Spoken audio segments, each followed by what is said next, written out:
Hey everyone, it's Beth Walker. I'm here with my friend Lori, and I'm going to have her introduce herself. Go ahead, Lori. Hi, Beth. I am Lori Florida, and I have been married to my husband Scott for since 1992. How many years is that? Almost 28 years. And we have 8 children, which is a long story in itself. And I'm not sure this is the time or the place for it, but we have 6 that came to us the old-fashioned way, and then 2 that we adopted as teenagers from Ethiopia. We have been in youth ministry for the past 25 years. My husband has been an assistant pastor working in youth and Christian education. Actually, it's been more than 25 years, but we've been at our current church for the past 25 years, which is breaking all the statistics and averages out there for particularly assistant pastors. So, and now we are currently assessing how much gray hair can you have as a youth pastor and still remain relevant and caring. But Beth and I have talked through the years that we've known each other about the commonalities that we found in our lives between ministry and a coach's life. I think our similarities rest in the public nature of our husband's work and how that impacts our family and our own personal calling in the world, and how to manage those tensions, where you don't just have a husband that leaves in the morning and goes to work and that's the last you think of it. It impacts, it kind of seeps into every bit of the fabric of your family life. And so that presents some unique challenges that we realize that we share, and have it's been a really sweet friendship for me, and the encouragement that I found in her voice in my life. Mm-hmm. So that's the short story. Yeah. Well, and Lori, you were with me when the first idea for Lessons for the Sideline sparked, right? We were at a writing conference together, and we are both writers for The Glorious Table. And so you can learn a little bit more about Lori through her writing there. But I remember you sharing with me that you guys call Sunday mornings something in particular in your house. Was it game day? I can't remember. Maybe. Yeah, that probably was it. Because Sundays were right at the beginning. My husband and I dated in high school. So we've shared a lot of our life history together. And I knew very early on that he felt called to ministry, and I was very gung-ho about that. But I don't come from any background, well, neither of us came from any background in ministry work. So there were a lot of things about life and just the mechanics of life that were kind of a surprise to me.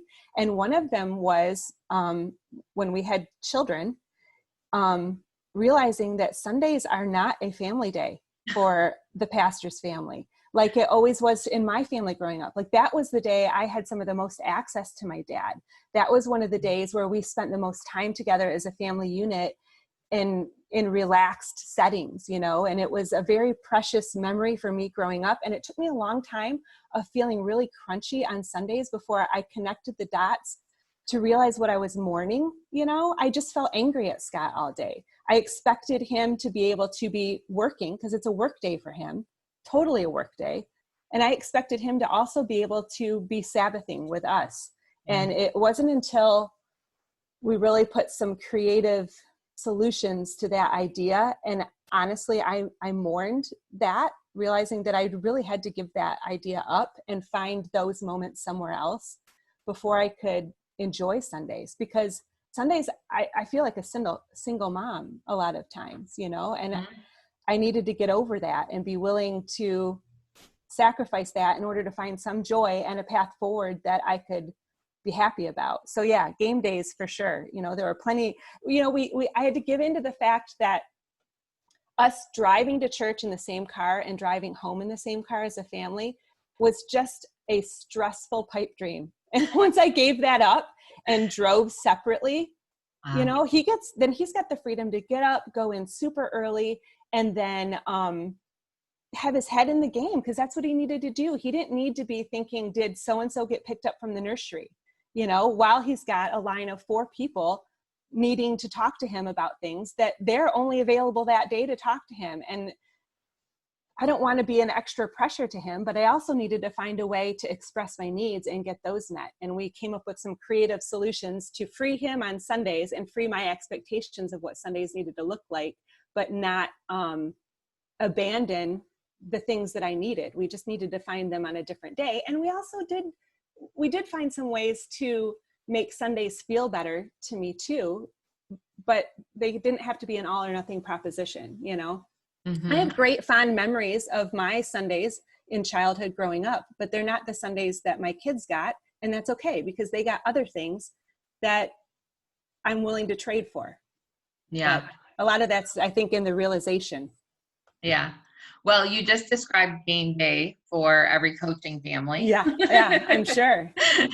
But also a lot of Sundays, because, you know, if you know, when Ordell was coaching college, our games were on Saturdays, and he tried really hard to not have our coaches work on Sundays, but that meant that they had a 5 a.m. meeting Monday morning. And so he would try, and when the boys were little, it was easier because they would nap on Sunday afternoon, but he'd wait until bedtime, which meant he was working Sunday night, breaking down film, because you got to prep for that 5 a.m. meeting. Right. You can't just abandon your job because you wish that, you know. Yeah. And the fact that it's odd hours and it's not a regular work week. Yes.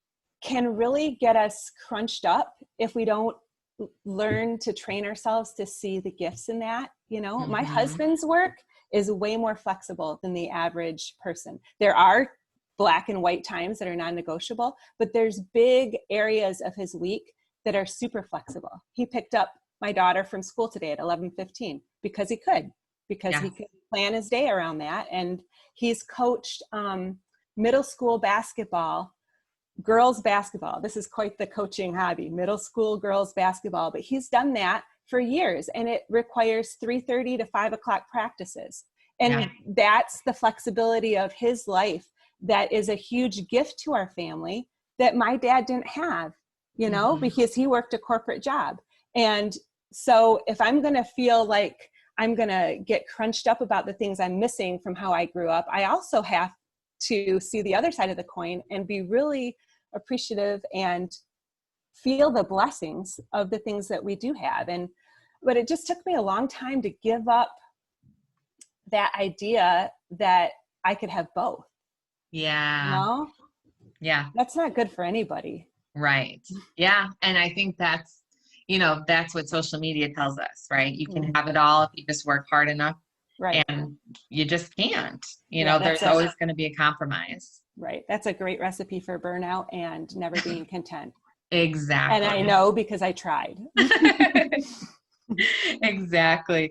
So we have some things that we had prepared to cover, but we'll just let the conversation go where it flows as well. And one of the things that I definitely wanted to make sure to talk about is talking about your calling, because that is one of the main themes of the book. And you and I have talked about that before. And so you just go ahead and share what you've shared with me already. Well, I feel like one of the biggest challenges, and this is another place where I think our lives uniquely match each other's, is that a job that when your husband's job so bleeds into the life of your family, it can easily swallow up your identity and make you unsure of who you're supposed to be. Because I want to be the most supportive wife that I can be. I'm so proud of Scott and the work he does and his calling. And he, and part of the opportunity and the blessing in this calling of his is how much I can be a part of it. You know, I have the choice to be a part of it. And when that's a choice and something that matches with my callings, it's a huge gift. So there can be times when we're on a missions trip together and he's not using vacation time and we're in another country together on work time and work dime. And that's amazing that I get to do that. And it's amazing though, because it fits my gifts and my calling. So when those things merge, it's like 2 + 2 doesn't equal 4 anymore. It equals something way bigger, because we're both doing what we love and we get to do it on work time, which is crazy and cool to me. But I think that the key though, because you can easily be bitter and angry and lose yourself at the same time. And I think the key, for me at least, has been figuring out who I am and what God made me to do, and respecting that. Because when I respect it in myself, like Scott's always only wanted to fan the flames of whatever I'm called to do, but he can't fan something that I don't tell him I want to do, Yeah.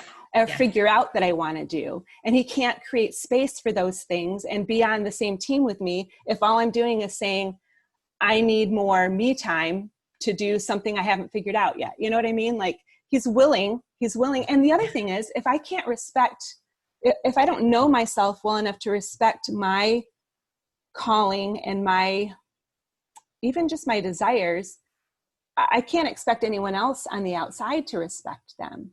But as soon as I do, as soon as I say, like, for instance, I went to my college degree. I have an elementary teaching degree, which I've used to do my student teaching and subbing, and that's it. I've never... you mean in a formal way? Really, exactly. You've raised, you've raised right. kids, right? So. Right. But I thought that that's what I wanted to do. But I knew for sure that I wanted to spend a chunk of time staying home with my kids. So then I did that, and then thought my plan was always that I would come back to that teaching. But in the meantime, I realized I don't really want to be a teacher. And then took some time to figure out that it's okay to say that 4-year degree doesn't bind me to that future. Yeah. Right. But what I wanted to say though, in saying that, is that some of the most significant ways or places that I figured that out was in the church setting, where, you could look at it as, like, one of the questions you asked me was, were there expectations for me to do things because no one else would? And, the classic things that pastors' wives face. And there may have been some times, I honestly feel like, looking back, those expectations, the strongest ones and the hardest ones for me, were the ones that I placed on myself, and there were times where I said yes to things. So, like, for instance, in our early years at the church we're at now, I did a lot of teaching in the children's area because I'm an elementary school teacher, right? Yeah. And it was those opportunities in those times that I started to realize, I don't really think I like this after all. Like, I can do it because I can do it, I'm willing, but I don't really think this is my jam. And so the opportunities in our church setting to try different things, I think, was a big part of what helped me hone in on the things that not only can I do, but give me life. But in order to get out of the things that I was starting to realize didn't give me life, one, I had to name it, and I had to know that I don't think this is the best use of my time. Yeah. And secondly, I had to be willing to say no to something that I'd done in the past, which is an internal thing of, where am I finding my value, and, things like that. But then I found out that nobody really cared. When I said, you know what, this isn't my thing anymore, but this other thing is, and I really want to do that, most people are super generous about that. Yeah. Most people don't want to force you into things that you didn't want to do. It's just in a vacuum of nothing. I think we feel expectations, or we fall into expectations that are there because we're not pursuing something else, So I guess my biggest lesson is, the more I got to know myself and the more I respected what I was doing, the more I didn't feel those expectations, because maybe they weren't there as much as I thought they were. Yeah. And it's okay to not thrive in an area and to feel those feelings, because then when you do, you know the difference. Right. You learn something about yourself. Yeah. So I call, like, that experience the C+ life. Like, I can do this, but it's not where I'm thriving in that sweet spot. And so it's, like, I can do this, I'm competent. However, it's not necessarily utilizing the fullness of the strengths and gifts in which I've been called to do. Right. So do you feel like you have that sweet spot now? I feel like I'm getting closer. Okay. And I'm hoping that I think so. I really do. I do. I enjoy, I've been a part of the youth ministry doing a high school small group with girls the whole time that my husband's been a youth pastor. And I've done that by choice, and I started it honestly, just because I wanted to spend more time with him and not be, in two separate worlds. But I do enjoy it. And I've actually kind of grown into that. I feel like when you stay in one church so long, we've had kids of our first youth group kids in youth group now, so we've had kids really grow up through our church. So what I've realized in that process is that my sweet spot is really young marriages, young moms, and like college, like the launching phase. So I love the mentoring, I love the writing, and high school ministry got me started in that vein and then taught me that I have something to offer to adults too. And honestly, when I look back, I think that my choice for elementary education was partly because I didn't think I had anything to offer to the adult world yet. I mean, I was an 18-year-old kid. So teaching kids, I know that I love words and I know that I love like coaching. Really, that's my sweet spot. But I didn't have the confidence yet to offer it on a broader scale. And this trial and error thing through our church ministry has helped me find that sweet spot and then have the confidence to be like, you know what, I think I do have something to offer here. And I actually love it. It's not duty. And learning the difference between duty and passion, man, that was a hard one for me because I'm a people pleaser and I really struggle with feeling like I can earn love by achieving things. And it's hard for me to shake that. So learning to see and respect my passion, like what feels good, what am I in the flow in, that's been challenging for me, but it's so freeing that who knows, I mean, crazy idea that maybe God made me to do the things that I actually like doing the most and feel the most fun. Where do we get this idea that it's only service to God if it's drudgery? Like I'm done with that, but I feel like every morning I have to wake up and be done with it anew. Yes. Yeah. So I hear that. So what are some of so one thing I hear you saying is that part of finding the journey to really finding the sweet spot took some time. Oh yeah. Because you had to have some life experience behind you to really be able to offer some wisdom of your own experiences to these young marrieds. I mean, having a couple years of marriage behind you, would have been a good help. But now with 25 years of experience and, having these kids raised, your confidence and your mentoring is completely different. Yes and no. And here's what I mean by that.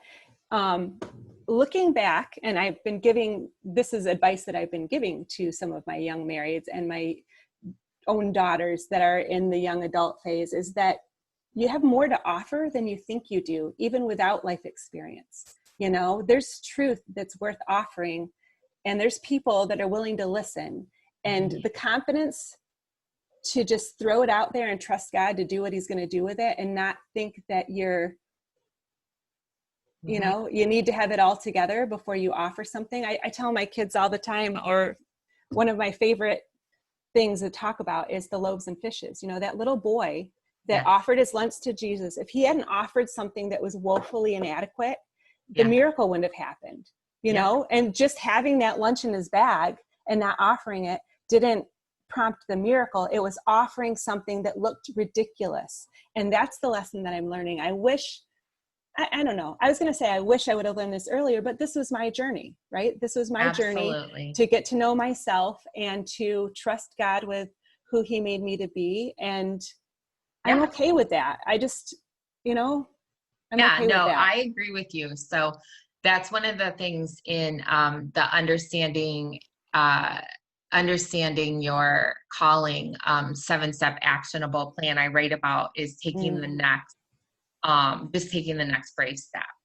And so it starts with learning who mm, you are mm-hmm. and well, it starts with understanding who God is and and his Yes. character. Yes. And then understand, like, fine tuning how we hear him.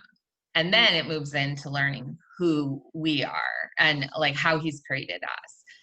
We can do that at any age, and you can do that in the middle of the night while you're nursing a baby, or mm-hmm. walking the hallways with a sick baby, and Yeah. and learning to pray and to hear him in those moments. And so it doesn't have to be okay, I'm all in 100%. It can be reading books about different things and processing, well, how do I think about this? Or Mm-hmm. or honing in your writing skills. I mean, it can Mm-hmm. be these incremental things towards further developing something, but it doesn't have to be 1,000%.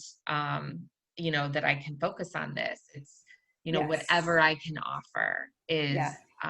along the way Yeah. is what we can do.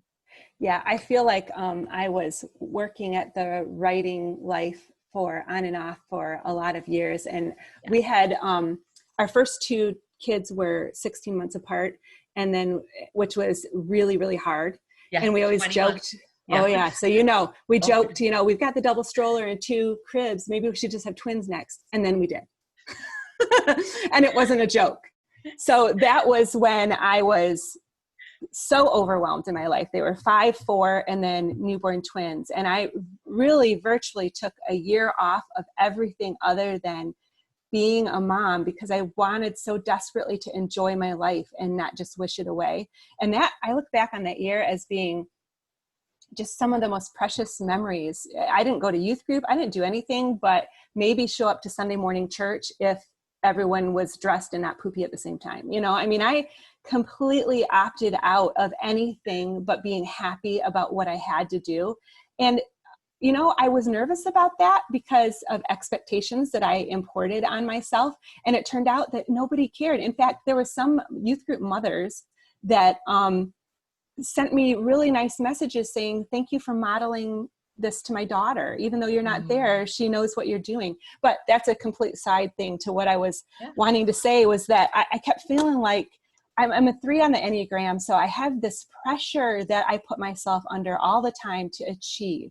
And choosing to be a stay-at-home mom that has no value system or no grade book, there's no external validation for what I'm doing. None at all to make me feel like, okay, you got this checked off, or you got this performance review, you're okay. I had to be okay all by myself. And that was not easy for me. And so I kept finding, and I also I'm always thinking about opportunities and things that I want to do, and forgetting that I'm living my dream at this very moment. Like, this is what I said I wanted to do. And look at me on an assistant pastor salary. We're making it work. And how cool is that I even have this choice? But instead I'm thinking, oh, I want to write. Why am I not doing anything with my life? How many times did Scott hear me say that? And he would say to me, live a life worth writing about. And I promise there's going to be an opportunity. Just live this life so well that you have something to write about. And he became an expert at helping me take the pressure off of myself for the timeline. Not the pressure to not fulfill my calling, but the pressure that it needs to happen now. Man, I think that's one of the messages I hope that women can hear, is that you are not failing by pressing pause on something that's really important to you for something else that's really important to you. Like, being a stay-at-home mom was a career choice for me. It was not a second best or because my husband can't do the work at home or had anything to do with us not being full partners in family life. It was because I wanted to do it, and I'm really glad I did. It stretched a little longer than I anticipated it stretching when I originally made the decision, but I still am really glad I did it. And I'm writing now, and I have a whole lot in the hopper to write about, you know? Yeah. So it's just so easy to compare and say, oh, look at that mom on Instagram who's got 2 books out and, you know, babies on her hip while she's doing that. And I'll think, oh, I wasted my life. And no, I did not waste my life. I lived each day in my life and not in someone else's life. You know, my mom always said that the world wants you to think that you can have it all at the same time, and you can have it all. It's just going to stress you out to try to have it all at the same time. So living in seasons and being willing to live your life in this moment and trust God with what tomorrow brings. I don't know any other way to live a life that I can be happy in, you know? Yeah. And we all have to prioritize things differently. I mean, you could have written more sooner, but it would have been different things. Yeah. And that's okay. And if I had, great, but I really didn't have the bandwidth, and I needed permission to not have the bandwidth. Yeah. And you would have missed out on different things. Yeah. And so, you know, I stayed home with our kids too. And, you know, I have so many funny memories with them, and I'm thankful that I have those memories with them. And, you know, when we moved, I was able to help our kids transition in a way because they didn't have to say anything. I just could sense, you know, different tensions, and that I don't know if I would have caught if, you know, the majority of our day had been spent apart, because they were doing a really good job of trying to put on that courageous smile, because they knew it's what they were expected to do. Yeah. And, you know, and so it was a really challenging time. And, you know, one of them did it when we moved to Virginia. One of them did it when we came back, and they had to be, and we had to deal with both situations completely differently, because they have different personalities. But, you know, they were pivotal ages and different personalities. And I was like, hey, this is what needs to happen, and this is how we need to deal with it. Yeah. And, you know, you just, you do the best you can. But there's a lot of families that have to work, have to have the double incomes, and not everyone gets to do the remote thing, which I'm thankful to be able to do. But those years with them at home when Ordell was in the middle of getting his master's degree, on the road recruiting, coaching college football, like, I'm so grateful we were able to make it work, because when we moved, I was the only thing that they knew, you know, for months. So I'm just, you know, I'm grateful we were able to make it work. So I do wonder, looking back, if, you know, because now my youngest is 11, so I'm still not out of the game. You know, I'm actively parenting. I have 2 that I have 4 that live at home, but 2 are in college. And then, so I have 1 in high school and then 1 who's 11. But these last 5 to 10 years, I've done a lot more outside. And I think maybe that had more to do with the exhaustion, the physical exhaustion of the baby years, rather than anything else. But I look back, I've been doing a lot more I work with a nonprofit in Ethiopia where we adopted from, and then I've been doing more with the writing. And that has actually really been, I mean, it's been really good for me, because it's what God's calling me to do, but it's been really good for our family life too. And there's been perks in my parenting, and especially in raising daughters, having them be watching that in me, and watching that kind of open up something inside of them to be able to have something to look forward to, or even be a part of it. 2 of my girls went with me on a service trip to Ethiopia recently. And I wonder, I guess I find myself wondering sometimes if there might have been more space in our life, even during the baby years, for those sorts of things, if I had the creative mindset to look for those opportunities. Because during those years for me, I struggled a lot with some bitterness and feeling like there was a lot of duty in my life that I didn't have any choice over. And God revived my heart when, let's see, That would have been halfway through my parenting. I really feel like I had a revival with experiencing God's grace. And I think it could have been different, and it could have felt more open and expansive during those years if I'd had the mindset towards God's call and God's grace that I do now, Yes. So once again, I feel like it wasn't so much outside expectations as my own, and really getting to know myself and rooting out those lies I was believing and telling myself that I didn't even realize. I feel like getting to know yourself is like the message. So that was actually the other question I was going to ask. So what tools or things helped you the most in the getting to know yourself journey or process? Enneagram has been really big for me lately. I mean, that's only been maybe the last 4 or 5 years, but I've really taken a deep dive with that. And I felt like tool is the best way to describe it, that it's made me, it's given me clues about what to look for. Like, for instance, one of the hallmarks of being a 3 on the Enneagram is that they're called aggressive. I like the word assertive a little bit better. But I always have pegged myself as I'm an introvert, and I've always thought that I'm a lot more passive. That's how I've seen myself and pegged myself. And it's the story I've told myself about myself. Because in comparison to my sister, who is much more outgoing and seems to me to be more assertive, I feel like I'm less than that. So I wouldn't think that I am assertive. Well, then I have a really good group of girlfriends that I've had for a long period of time. And as I'm learning about the Enneagram, and I think I'm a 3, and it says that a 3 is very assertive and goes after things in life and kind of leans towards things rather than away. I kind of talked that through with my girlfriends and said, this is what I think I'm learning about myself, but I don't think this part is right because that's not me. And they like belly laughed.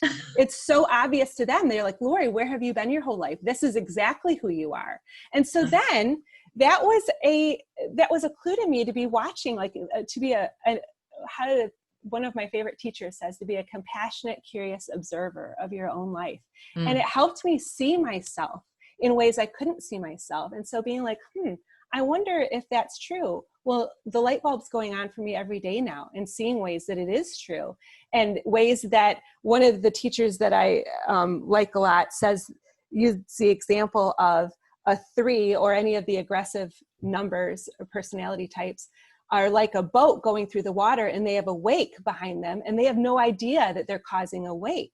And that's been huge for me. I had no idea that I was causing other people's lives to be bumpy in ways that I was moving so fast I couldn't see it.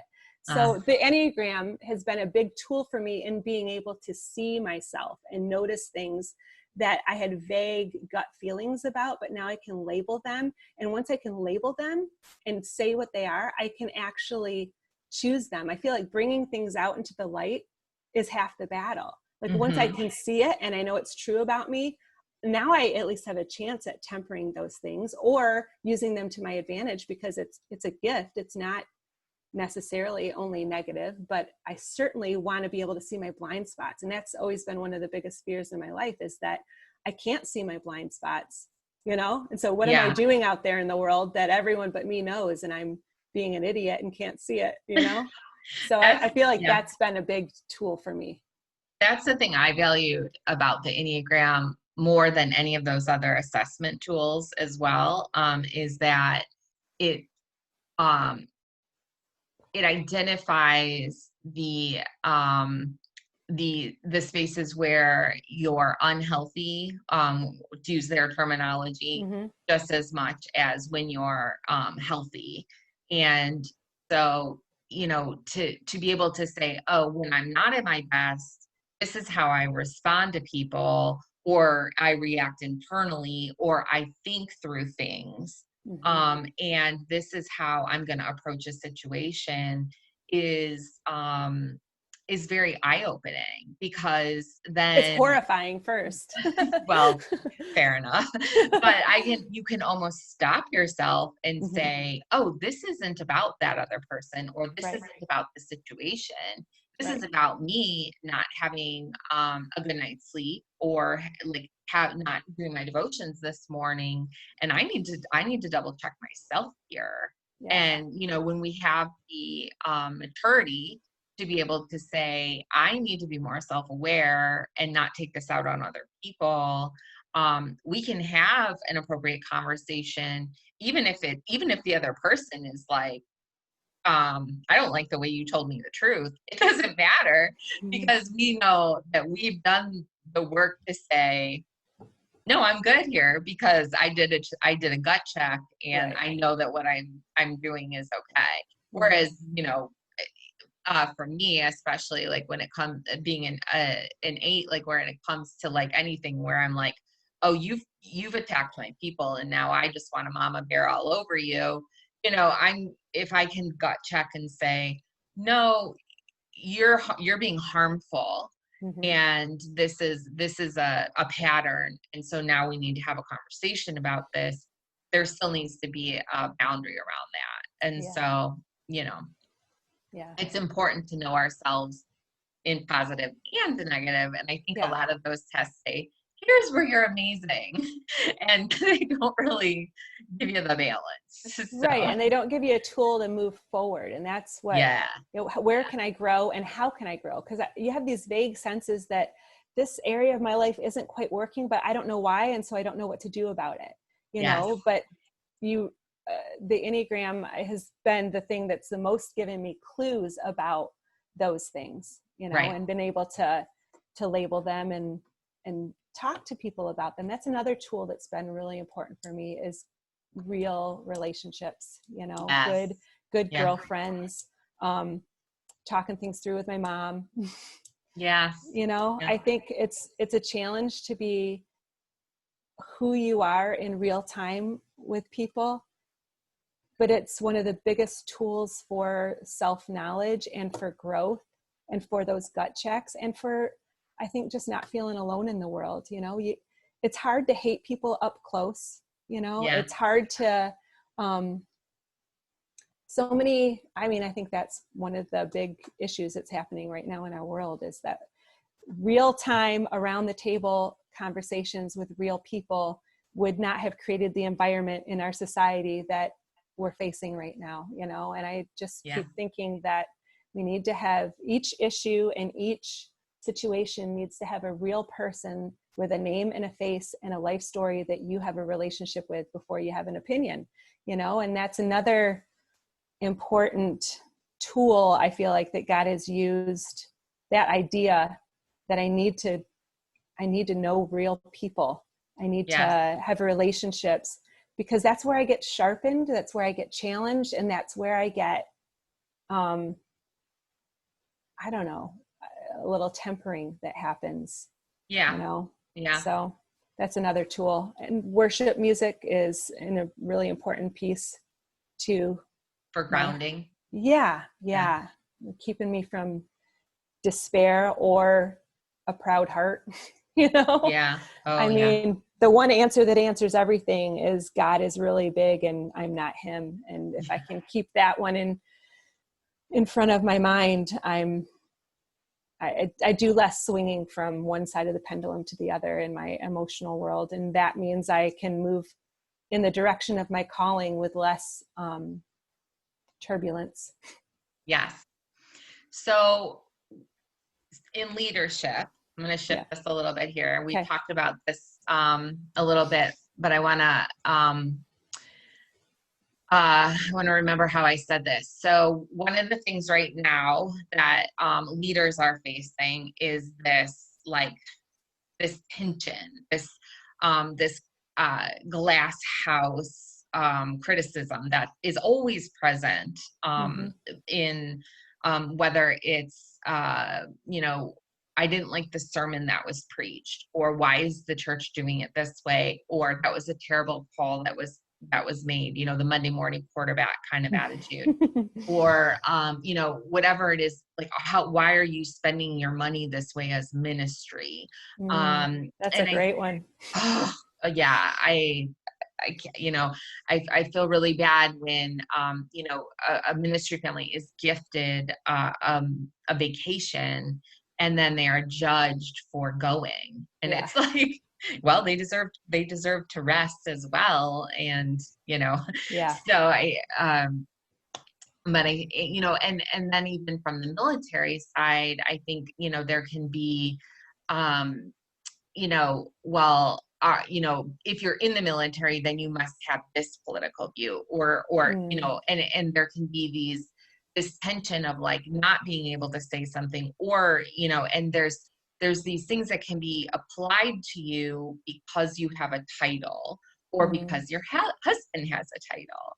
And so I think we're in just this season right now where it's almost intensified, in the sense that people want to, they just want to box everyone in, and it feels even more intense than I've experienced. I've been called horrible things in the last 8 months, with more frequency than probably ever. And I just kind of go like, you teach Sunday school. Like, do you realize what you're saying right now? And I finally put up an announcement, and I was like, by the way, I'm going to now be screenshotting and posting private messages. Oh, goodness. And that shut a lot of things down. So, because I was like, I don't know who you people think you are, but we're going to just stop this. Yeah. So, the whole like public persona, private persona, not impressed. But, I think that, there is this, if a coach's wife, a pastor's wife, and a military wife were to all walk into like a Bible study fellowship group, we would all have the same intention, which would be to study the Word of God. However, if we were to then introduce ourselves, and the question was, tell us a little bit about yourselves, tell us what your husband does, we would immediately be then siloed by the groups into 3 different silos. And I think the reality that our lives have these support gaps might be missed by ourselves, and certainly no one else would be connecting.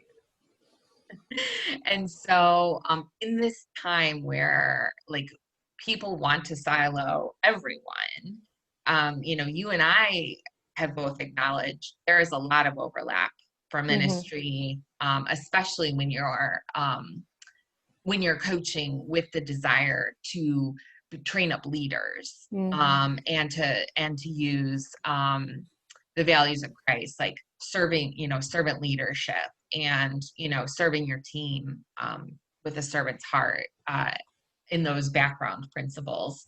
Definitely. Yeah. And so like how do you see that we can be supporting each other better? What does that look like, as as from your perspective? Like give us some suggestions on how we can be best supporting the pastor's family in this time, besides prayer, because we could certainly all be praying for our pastors' families more.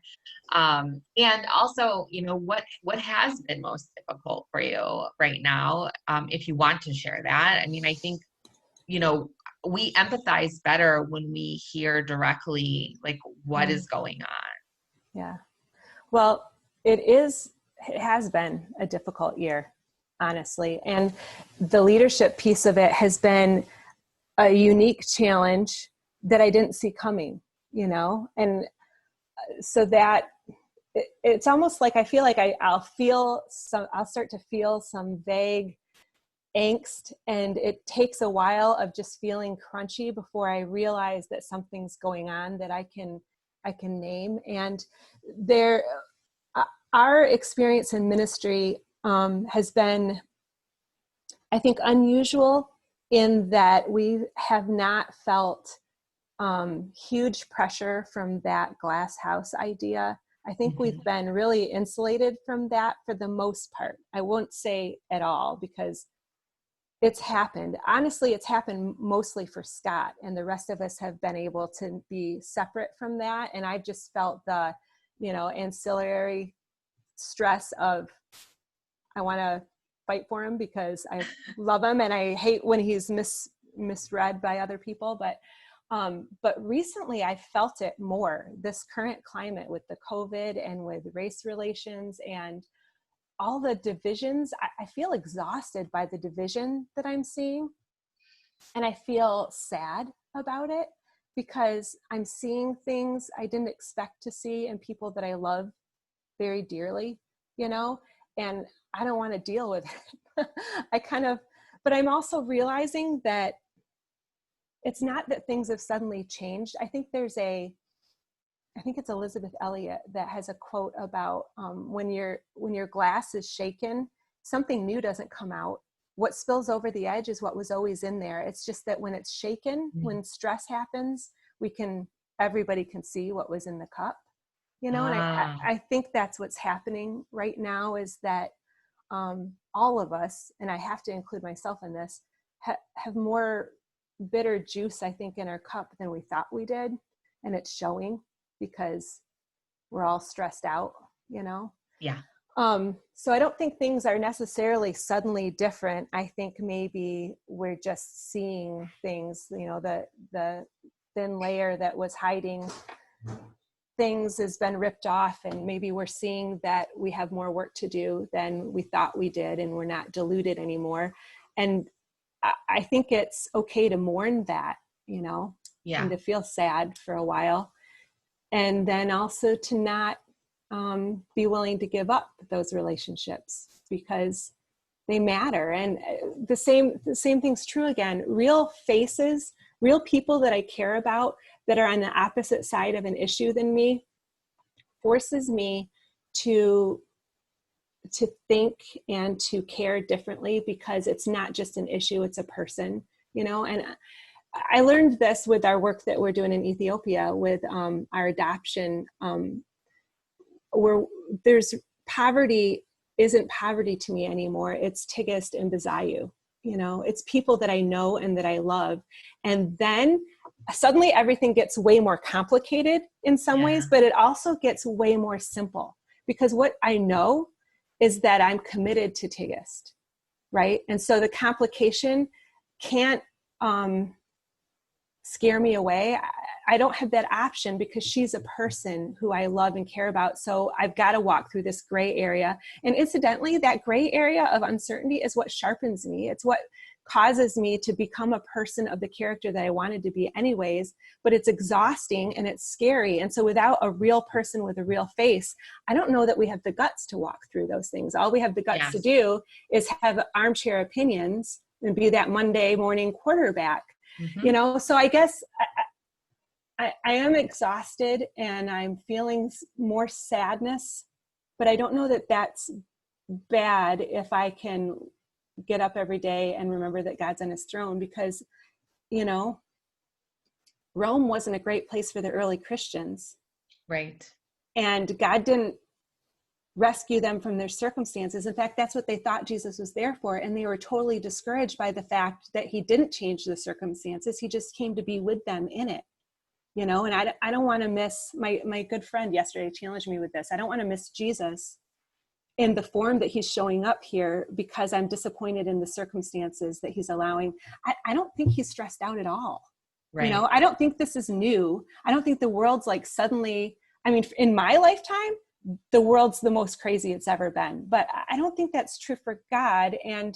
But back to the challenges of leadership, we don't have people who are in leadership in any organization don't have the luxury of only acting on their own opinion and their own values. They are having to make decisions, umbrella decisions for a large group of people that has tendrils going in 100 directions. And I think giving our leaders grace to know that they can't please everyone and they're doing the best they can, man, that would feel good right now. With the information they have.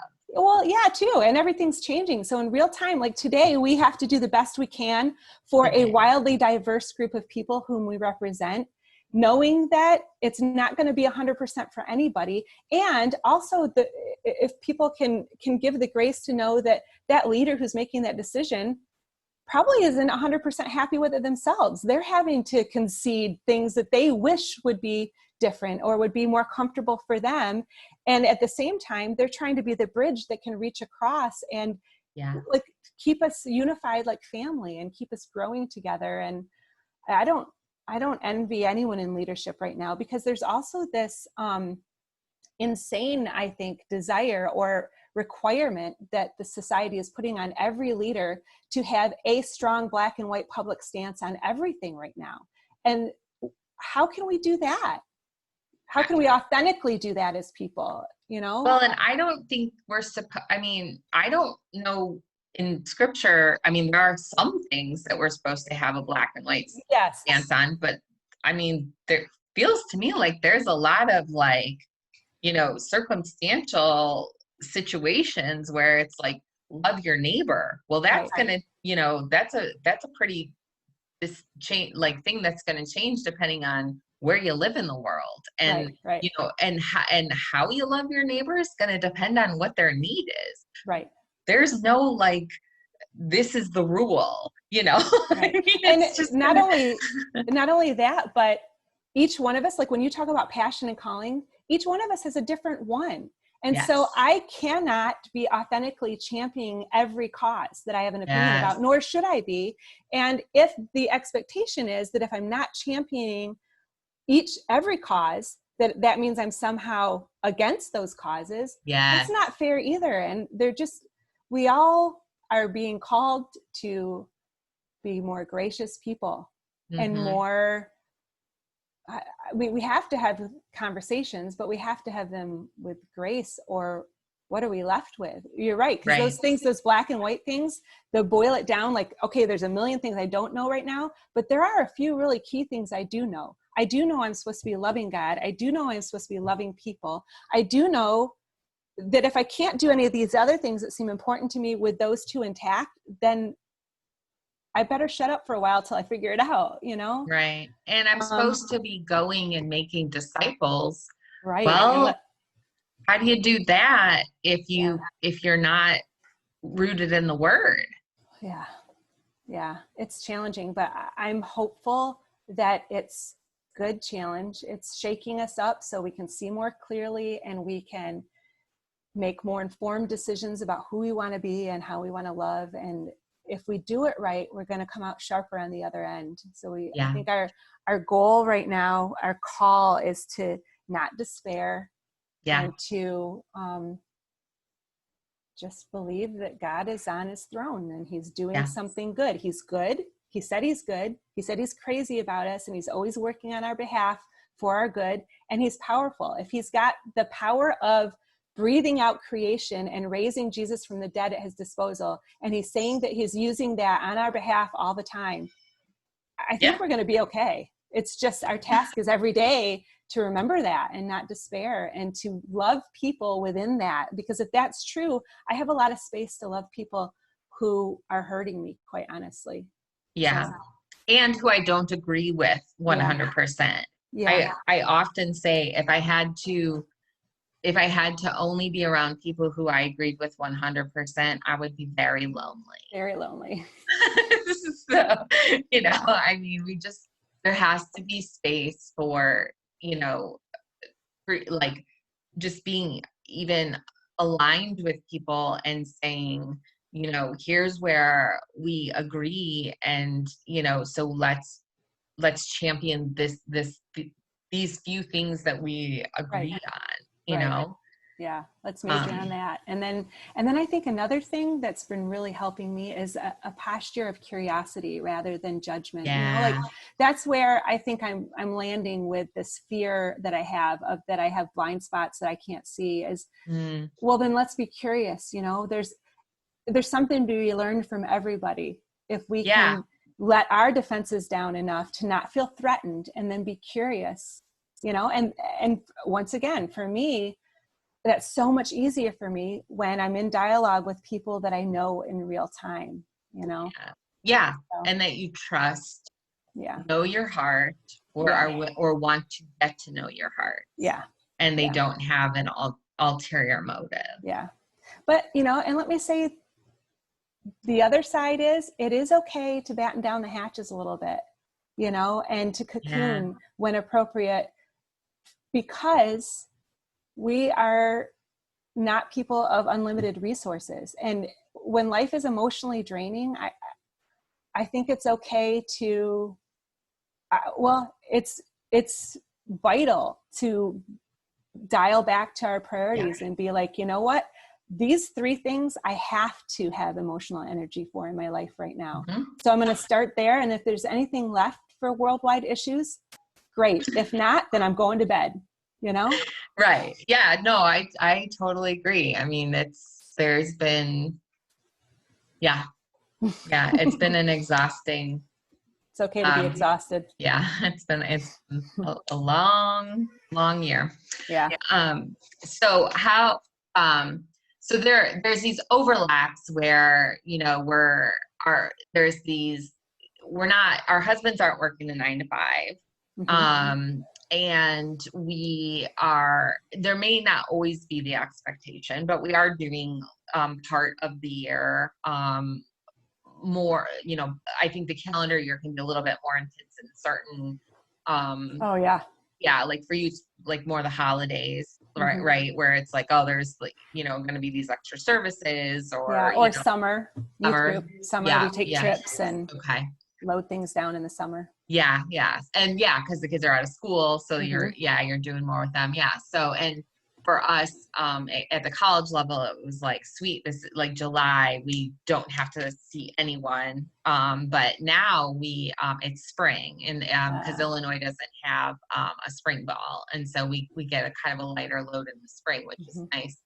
And we lose our summer as well to football practice, and so which is challenging because, you know, everyone else gets to travel. But, you know, it is what it is, and we're trying to figure out what that looks like for our family. But I think, you know, there's these entities where there's similarities, you know, the wanting to protect your husband, but also really not, you know, really not shouldn't say something, you know, helping, you know, when your kids are in the youth group, or, you know, they're on the sidelines, maybe they're being coached by your husband, like, did Scott coach any of your, so, you know, so like, you know, the assumption possibly of preferential treatment, or, you know, I know that there can be some conflict there occasionally, maybe not necessarily for you, but I know from my network there can be those things, or, you know, whether your kid does follow in your footsteps or not. And, you know, that can be a tension with military families, with coaching families. I don't know, you know, so much with, I don't know if that is a ministry thing or not, but, you know, there's all these, like, you know, anytime there's people watching, they're making these assumptions, whether they talk to you about them or not. And so there is this like, you do kind of battle a little bit of that, when there's public persona and this safe space at home, and that balance, and then like within your friendships. And so how have you found that balance with your friendships, and like, what does that look like for you? And then also, like, how have you created that safe space with your kids? And, you know, if you want to share both of those, that's great. Okay. Well, it's been easier for me than most, I think. And it's also been easier for me than it's maybe been for my kids. I'm not sure I've done as great of a job as I hoped I could in the cocoon. But then once again, it all comes back to, there's times when it feels like the decisions that we make cost our kids, and that's not fair. But when we're making decisions to follow God and to do what he's called us to do with our life, then if I believe that God is good and that he's powerful, then somehow those decisions must have a trickle down effect that's good for them too. Yep. And if I'm honest, there have been plenty of times where my prayers in that regard have been sounded more like demands. Like, this is really, I do not like this situation and I'm very much afraid and it doesn't feel fair, and you'd better be this way, God, because I'm counting on it, and there's some of those that he hasn't finished for me yet, and I'm still just hanging on to that's what's true about him, and that's the only thing I know right now. But when we first came to the church that we're at right now, which was 25 years ago, when the interviewing process is a whole weekend of candidating at a church, at least in our circles. So we were there with multiple meetings, and Scott's the one interviewing, but yet I'm, there not knowing, because I don't know this church. I don't know anything about these people, what assumptions they might be having, or what. It's a very weird feeling, honestly. Yeah. Because you're not answering the questions. There. I'm sure you have. But there was a moment that one of the deacons, one of the board members, he came to me, and it was kind of like during coffee hour or whatever, during one of these big interviews. And he came to me and shook my hand and introduced himself. It was really nice, and said, I just want to make sure that you know that this is how we view it. We view this as, we're interviewing your husband. We're not interviewing you. If you come to this church, and this is the assumption. So it was really nice that he addressed this right off the bat. And what was I, maybe 23, 24? I didn't even probably know what assumptions might be out there, but he relieved the pressure before I even knew to have it. So I came into this church with that mindset that they didn't hire me. I mean, I remember he said, you're just a normal church member. So you do what a normal church member would do. And he verbalized that permission, that then I was able to, that's kind of the approach that I came right from the start. And our lead pastor and his wife had been there a couple of years before us and are still there now. So the two of us have been there during this 25-year span. And they've very much modeled that, and I think paved the way for us. So, so I guess I have felt like I've had the freedom right from the beginning to treat myself like a normal person and have normal friendships. And I really don't see myself as the pastor's wife a lot. Like, I don't have that constant label or hat in my head that's visible. And that's freed me a lot. Now, there are plenty of times where this is the struggle. I'll tell you where the struggle has been for me in that. I carry a lot of knowledge, secret knowledge, stressful knowledge, a lot of other people's burdens that nobody else is allowed to know about, and that can get really weighty at times. And at times, it's a source of my own pain and stress for our family.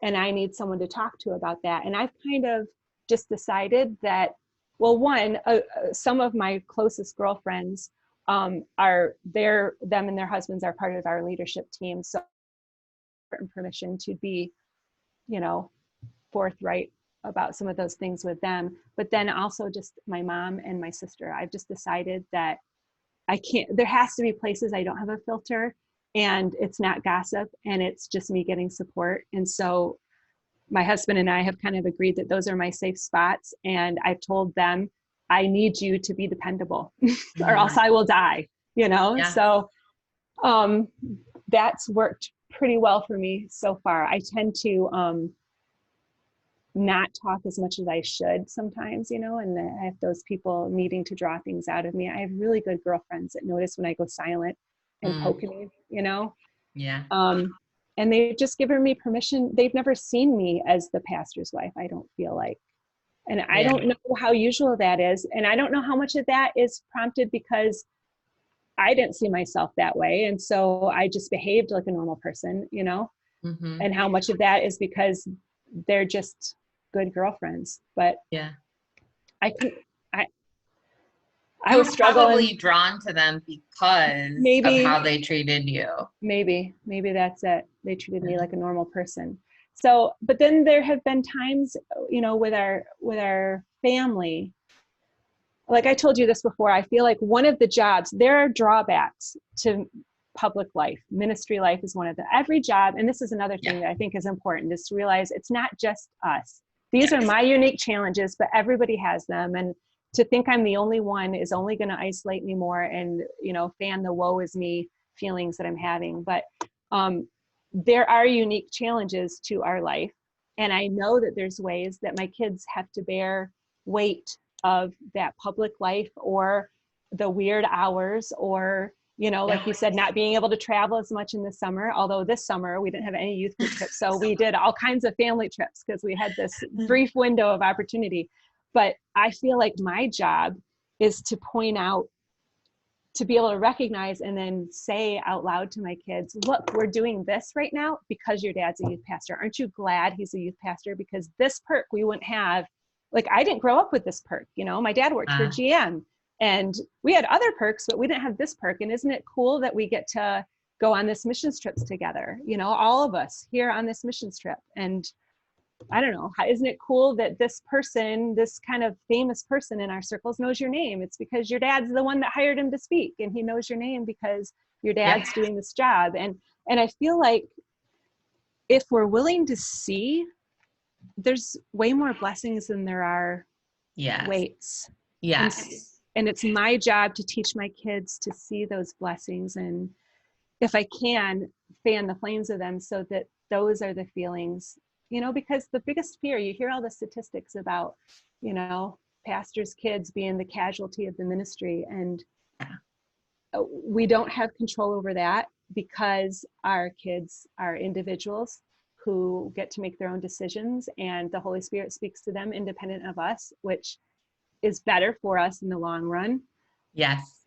But all we can do is the best we can do, and ask God to fill in the gaps and then trust him with the results. And I think I'm okay with that. Yeah. No, the proof is still, yet to be told how it's all going to turn out. But I don't believe that the challenges that God's asked me to bear and my family to bear are monumentally worse than anyone else's. They're different. Mm-hmm. And so I get different grace and different mercy prepared for me each day to meet my challenges. And I'm just not going to buy into my life's way worse than everyone else's, because I don't think there's anywhere to go with that I want to go. So. Yeah. Yeah, no, I agree with that. And I think you're right. There's a trade-off for everything. And so we can woe is me, or we can say, these are the positives. There's thankfully, I think people have started to wise up with this whole COVID situation, but there used to be a lot of football widow talk. And now that there are actual football widows, thanks to COVID, that are tighter in our circles, people have stopped using it. I've always abhorred the phrase because my husband comes home and so I've never been a widow. Right. And so I have hated that phrase forever. And my husband's brother was in the military, and he was gone for a year, and we held our breath, waiting to see what would happen. And so I just, they are not the same jobs. And so, I just, but I think that, when we act like a martyr, when we really aren't one, we can get this mindset of things are much more difficult than they actually are. It doesn't mean they're not difficult. Right. But everyone has difficulties in their life in some areas or at some point. And it's our communities that we're supposed to be able to depend on to carry us through. And whether that's family or whether that's friends or a combination, it's the work that we do in the mundane times and in the healthy times that carry us through in the difficult time. Yeah. So. Totally agree. Yes. And so whether that's chatting over Zoom or, or meeting up when we're in each other's communities, or getting to, actually be in a town with someone, all of those relationships are built when we're honest and vulnerable with each other. And we're also transparent with our own needs, which I think can be difficult for women as well, saying what we need. Right.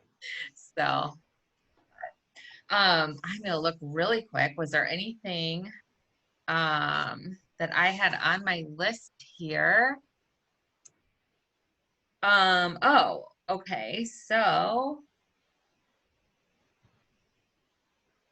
yes. So leaving the house. So this is something you have experienced that no one else I've interviewed has yet. So you have had kids who have moved out of your home. And so how does this shift your calling in ministry? You've kind of talked about this a little bit, but what does that look like for you? Well, I have 4 kids who don't live at home with me anymore. My 2 sons, who are the first 2, are married and both have made me a grandma. So that's fun. I didn't really foresee this big family thing, having grandma, and I mean, I still have an 11-year-old. So those 2 things overlapping, I kind of imagined there being a break. Yeah. And that's been a little challenging. I mean, challenging in the form of an abundance of blessings, but I continue to feel like there's not as much of me as I wish there was to do the things I want to do. And then I also, my 2 Ethiopian daughters are early 20s, and they're both not living at home anymore and out in their lives. And so let's see, how has my calling changed during that transition? You know, it hasn't changed as much as I expected it to. I kind of thought that there would be very distinct seasons, you know, like there's this season and then there's this season, and my life looks a lot different from one to the other. And that's not really true. And I'm starting to, I struggled with that a little bit. Like I kind of thought, this is what I had in my head. When my youngest started school full time, I thought, okay, that's it. Now my life is going to be radically different, and I'm going to have all this time that I've never had before. And she's in 6th grade right now, and that still hasn't happened. And I'm not really sure why, because it seems like there should be more time. I don't know. There is. I've just filled it up with different things, you know, and it's been very much an ebb and a flow. And there has been more space during the work week for me to pursue, like I said, some more of the writing and some things that I didn't do on an official basis. I've worked more, you know, for outside people than I have in the past, and that I've enjoyed a lot of that. The transition, though, to having adult kids, well, and I think you think that the baby phase is the hardest one because it's so physically demanding. And then you find out that teenagers aren't physically demanding, but they need you every bit as much, sometimes even more, as the little ones do, because they don't go to bed as early. So that your hours just expanded. And then adult children is a whole nother phase of, it doesn't turn off. It just adjusts, you know, and it's not bad that it doesn't turn off. It's a beautiful thing to be called for advice by your 24-year-old son. Or the other thing that's really beautiful is to have a 24-year-old son who you respect so much that you call him for advice. That's been a beautiful shift and adjustment. And having, you know what, one of the biggest things that having adult children has done for my calling is validate it. Because now there's more people. I mean, Scott's always done that. You know, he's always been that person like my mom who's irrationally enthusiastic about me. But adult children, they're the same. And I feel like my cheering section has just gotten bigger, and the shift into friendship has been a very sweet thing that I was hoping for and expected to happen, but the experience is so much better than even what I dreamed it could be. So I feel like there's been a combination of more things needed of me in this season than I expected, but also more freedoms than I expected. And I'm not sure how they coexist, but that's the truth of it. I'm feeling both at the same time, you know, and I like it. I've always loved each season of my life so much that I kind of dread the next one coming. Like I cried buckets of tears at, you know, my first son's last high school sporting event, you know, like I can't believe this is over because I've loved it so much. But then every season, the next one has been equally that way, to where I'm like, oh, I would never want to go back because now I love this so much. And that's exactly how I feel right now. That's the awesome. challenge for me though is having my feet in so many different seasons at the same time with the size of our family. But God called us to each of these kids at each step in our life very clearly. So once again, I'm thankful that for the clarity in that call, so that I don't have to wonder if I got in over my head, because I can't get in over my head if God called me to it, right? He's going to give me the mercies and the grace to meet whatever challenges, and then he's going to multiply my lacks. So yes, absolutely. Awesome. Hmm. Yeah. Well, that's encouraging. And I mean, just like as an aside, I think that sharing section expanding is a testament to all the hard work, because it's not true for all adult kids. That's gracious of you. And yeah, you know what it's a testament to is the unreasonable gift of the Holy Spirit to have done work in them that I couldn't do myself, because I've done the best I can, and I've been probably a over-involved parent, which maybe it cost them more than it's helped them. But my kids are all better than I deserve credit for. And it's because they're, you know, connected to Jesus. So well, that's another blessing and gift that I've been given that I don't deserve. Yeah. Well, I think that's true of most great parents, is that we would all say that it's, you know, it's God's work, not ours. Right. So yeah, thank heavens. Thank God. Yeah. Yeah. Is there anything that we have not covered that you wanted to make sure to say? I don't think so. I mean, I feel like we could talk all day, but I don't think we need to.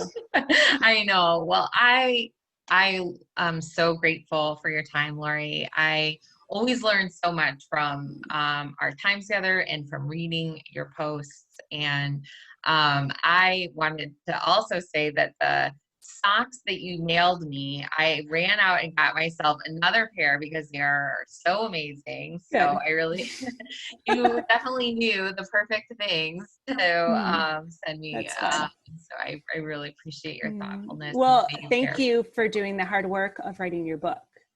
It's one thing to think those thoughts, but you slogged through the hard work of writing those words down. And that is something that I really admire. So thank you. Thanks. Yes. And thank you to Harmony for all of her hard work at helping me edit it, because that was very, I think she pulled me along. I will say that. I can imagine. But I look forward to our next time getting to chat, hopefully in the Mighty Network, and getting to allow other people to hear more from you as your time allows. But the biggest things I wanted to recap on are that there's no time except for the present to pursue our callings, that you know, you've encouraged me to, with the reminder that like any small step is a great step, that we're offering God back what he's created us to do, which is to partner with him in our calling. And that having a good network of people, including our spouse around us who is cheering us on, is important, but that we need to listen to that and be reminded that people are going to see things in us that we may not recognize. And so doing the hard work of identifying who we are in Christ and how he's created us, but then also listening to the people who care about us and listening to their wisdom is important. Amen. And then also just, you know, being a little courageous in that. And so being creative and courageous. Yeah.